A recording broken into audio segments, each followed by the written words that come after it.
अस्सलाम वालेकुम eighth class. उम्मीद है स्टूडेंट आप सब खैरियत से होंगे। अपने आज के लेक्चर का आगाज़ करते हैं। हमारा आज का टॉपिक है रिफ्लेक्स एक्शन। ये देख लीजिए आपकी बुक में पेज नंबर 7 पे टॉपिक है रिफ्लेक्स एक्शन। ये भी आपका लॉन्ग है। आपने ऊपर सवाल लिखना है, write a note on reflex action. सबसे पहले इसकी डेफिनेशन है, an immediate and involuntary response to a stimulus is called reflex action. किसी भी स्टिमुलस की मौजूदगी में या किसी भी स्टिमुलस की वजह से फौरी और गैर शौरी तौर पे रिस्पॉन्स को ज़ाहिर करना रिफ्लेक्स एक्शन कहलाता है। यानी आपकी आंखों में तेज़ रोशनी अगर पड़ती है तो आप फौरी तौर पे अपनी आंखों के आगे हाथ रख देते हैं, तो इसको हम रिफ्लेक्स एक्शन, रोशनी स्टिमुलस है और आपके हाथों का फौरी तौर पे आंखों पे के ऊपर जाना, उनको बंद करना या उनको ढांपना, वो इमीडिएट और इनवॉलेंट्री एक्शन है। इसी तरह से इन्होंने ये आपने इसकी डेफिनेशन की हेडिंग देनी है। फिर आगे एग्जाम्पल की हेडिंग में उन्होंने ये कहा है कि जब हम किसी हॉट ऑब्जेक्ट को हमारा हाथ जब छूता है, यानी जब किसी गर्म चीज़ को हमारा हाथ छूता है तो हम फौरी तौर पे अपने हाथ को पीछे कर लेते हैं। ये भी रिफ्लेक्स एक्शन की एक आम मिसाल है। इसके बाद थर्ड नंबर पे एक्सप्लेनेशन की हेडिंग आएगी। आपने को एक्सप्लेनेशन में लिखना है, in this example of reflex action shown in fig. यानी वो एग्जाम्पल जो आपको डायग्राम में दिखाई गई है, ये नेक्स्ट पेज पे है।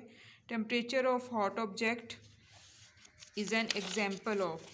Temperature of hot object is stimulus which is received by the cell.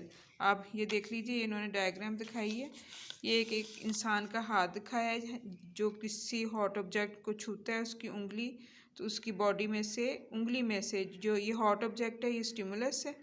इधर से इसके नर्व इम्पल्स इसमें पैदा होती है, इसकी बॉडी में से सेंसरी न्यूरॉन निकलते हैं और इसके बाजू में से होते हुए इसकी स्पाइनल कॉर्ड में जाते हैं। स्पाइनल कॉर्ड के अंदर इंटरन्यूरॉन है जो उसका एनालिसिस करते हैं। इंटरन्यूरॉन फिर अपने में से जो मोटर न्यूरॉन है उनको ऑर्डर करते हैं और मोटर न्यूरॉन के जो बाजू के उसके मसल हैं उनको ऑर्डर करते हैं और उसके बाजू जो है उसका कॉन्ट्रैक्ट होता है, सिकुड़ता है और हाथ फौरी तौर पे ऊपर उठा लिया जाता है। और ये सारा रिएक्शन, ये सब चीज़ें जो होती हैं फ्यू सेकंड्स के अंदर होती हैं। क्योंकि फौरी तौर पे रिएक्शन होते हैं इसलिए इसको रिफ्लेक्स एक्शन कहते हैं। ये आपकी बुक में लिखा है कि जो हॉट ऑब्जेक्ट का स्टिमुलस है which is received by the cell, यानी जो रिसेप्टर्स हैं वो स्किन के अंदर मौजूद होते हैं, वो इस स्टिमुलस को यानी स्किन के सेल जो हॉट ऑब्जेक्ट की तकलीफ़ को महसूस करते हैं। फिर इधर से एक नर्व इम्पल्स निकलती है in the sensory neuron present in the skin के अंदर जो सेंसरी न्यूरॉन है, इधर से एक इम्पल्स निकलेगी। The nerve impulse is carried by the sensory neuron to the spinal cord.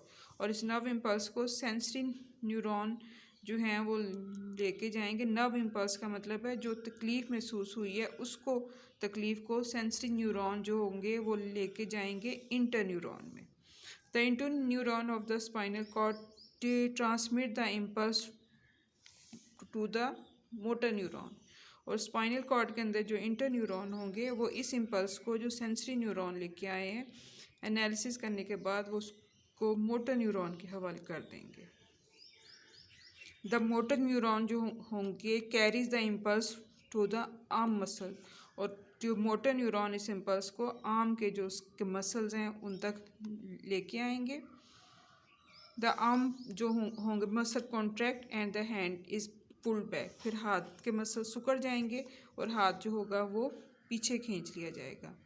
The pathway of nerve impulses which complete a reflex action is called reflex arc. यानी वो रास्ता जो रिफ्लेक्स एक्शन में नर्व इम्पल्सिस और जो sensory neuron जो रास्ता अपनाते हैं उसको रिफ्लेक्स आर्क कहते हैं। यानी सेंसरी न्यूरॉन से स्पाइनल कॉर्ड और स्पाइनल कॉर्ड से फिर ये होते हुए motor neuron. It consist of receptor, a sensory neuron, and inter neuron, में मोटर न्यूरॉन एंड इफेक्टर। इसमें 5 जो चीज़ें हैं वो इंक्लूड होती हैं। ये रिसेप्टर है, उंगली के जो स्किन के सेल्स थे, फिर इधर से सेंसरी न्यूरॉन लेके गए स्पाइनल कॉर्ड में, स्पाइनल कॉर्ड के अंदर इंटरन्यूरॉन है, इंटरन्यूरॉन से मोटर न्यूरॉन निकले और फिर उन्होंने आगे से इफेक्टर यानी जो बाजू के मसल है उनको ऑर्डर किया। इस तरह ये रिफ्लेक्स एक्शन का जो रास्ता है वो तकरीबन इस तरह से ये मुकम्मल होता है। अगर आप लोगों से इसकी डायग्राम इसकी बन जाए तो बहुत अच्छी बात है, क्योंकि डायग्राम की मदद से ही आपको ये टॉपिक याद भी होगा और इसकी समझ भी आएगी। शुक्रिया।